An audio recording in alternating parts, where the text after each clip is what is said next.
high म चाहिँ average मान्छे न केही स्पेसिफिक एप्लिकेबल स्किल छ न talent average at the best अहिलेसम्मको जिन्दगीमा आफूले केही पनि गरेको छैन जस्तो लाग्छ न आफ्नो लागि न अरूको लागि लाग्छ पढाइ गरेर केही प्रगति होला कि फेरि पैसा नि कमाउनु पर्यो पढेर पैसा कमाउन त सकिन्छ तर आफूमा सोसियल इन्टरपर्सनल स्किल पनि हुनु पर्यो नि जति ट्यालेन्ट भयो नि देखाउन सक्नु पर्यो नि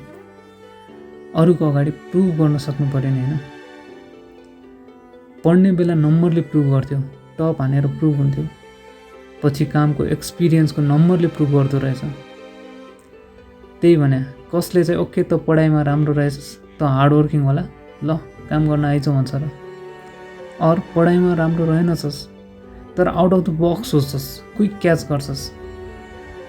आइज काम गर्न कसले चाहिँ त्यस्तो भन्छ काम पाउनलाई के चाहियो एक्सपिरियन्सले के भन्छ यु हेभ डन दिस पहिला नि अनि पोर्टफोलियो छ तेरो अरू मान्छेले यसले काम गर्न सक्छ भनेपछि बल्ल मार्केटमा तेरो भ्यालु छ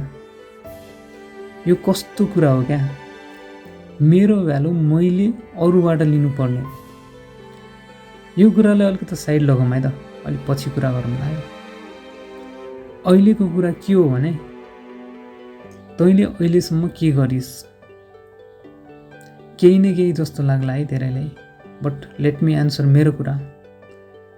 बच्चादेखि पढिस् पढाइ कम्प्लिट गरिस् हार्डवर्क थियो नि होइन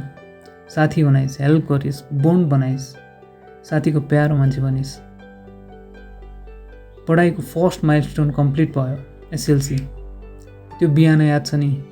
ममले ओइ तेरो डिस्टिङसन आयो भनेको त सुतेको एक्टिङ गर्दै मलाई थाहा थियो आउँछ भन्ने रिप्लाई दिँदै गरेको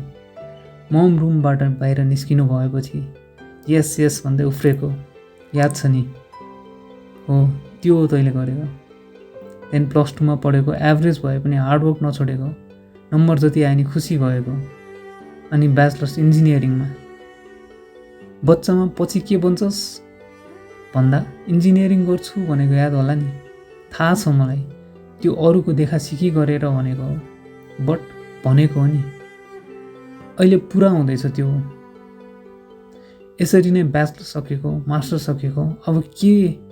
त पढाइ त हल्का गरेको रहेछस् अरू के पक्नु न भन्दैछु नि हो फर्स्ट स्यालेरीको खुसी घरमा पैसा दिँदा खुसी ममको खुसी घरमा केही नयाँ सामान ल्याइदिएको खुसी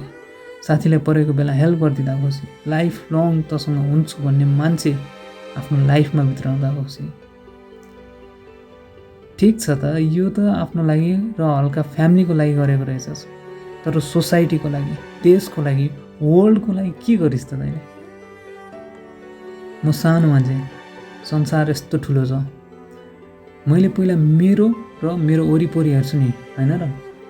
अनि स्केल अप भएछ भने संसारमा आफै पुग्ला मेरो काम म संसारलाई चेन्ज गर्छु भनेर काम गर्नुपर्छ जस्तो लाग्दैन मलाई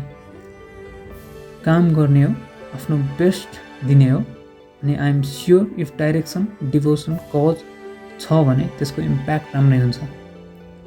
र धेरै गफ हानेको जस्तो भयो होला है त्यसैले let me and this by saying आफ्नो दिमागले भ्याए जति सोच्ने हो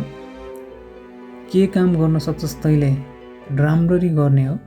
बेस्ट दिने हो अरू सबै आउला नि बिस्तारै मान्छेले तेरो प्राइस ट्याग लगाउला but never care about that आफ्नो वर्थ आफैले बनाउने हो त्यही नि म तेरो प्राइस ट्याग स्पोइल गरिदिन्छु है त यु आर प्राइसलेस अनि तँसँग एन्डलेस पोसिबिलिटिजहरू छन् बट एकदमै लिमिटेड टाइम अब हुन् तैँले के गरिस् अहिलेसम्म होइन तैँले के गर्छस् अबबाट सोच्नुपर्ने कुरा हो है त thank you for watching this video till the end यदि मन पर्यो भने लाइक अनि सब्सक्राइब द च्यानल अनि कमेन्ट दिनु नभुल्नु होला अर्को भिडियोमा भेटौँला है त गुड बाई